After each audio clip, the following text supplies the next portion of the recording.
Hello बच्चों, let's read the question first. The question says what is the respiratory question for carbohydrates. तो हमसे respiratory question पूछा जा रहा है किसके लिए? कार्बोहाइड्रेट्स के लिए. तो यहाँ पर अगर हम कार्बोहाइड्रेट्स की बात करें तो उसमें जो सबस्ट्रेट होता है वो कम्प्लीटली ऑक्सीडाइज होता है, इसीलिए जो आर क्यू होता है वो 1 हो जाता है, क्योंकि यहाँ पर जितना कार्बन डाइऑक्साइड इवॉल्व हुआ है उतना ही जो ऑक्सीजन होता है वो कंज्यूम हुआ है. अगर हम एक एग्जांपल के थ्रू समझें तो यहाँ पर 6CO2H12O6 plus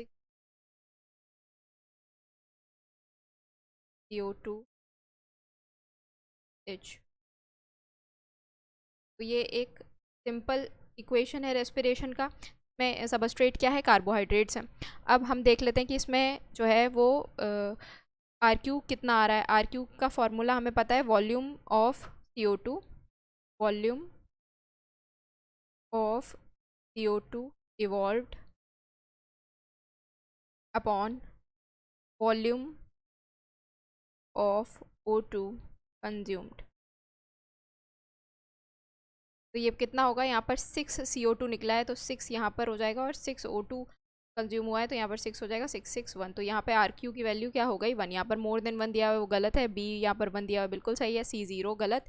less than 1 is greater than less than 1 but greater than 0, तो ये भी गलत है. तो करेक्ट आंसर हमारा क्या है? ऑप्शन नंबर 1 है हमारा करेक्ट आंसर. होप आप ऑप्शन नंबर 1, ऑप्शन बी हमारा जो है वो राइट आंसर है जिसमें 1 दिया हुआ है. तो होप आप लोगों को ये सोल्यूशन समझ में आया हो बच्चों. Thank you, all the best.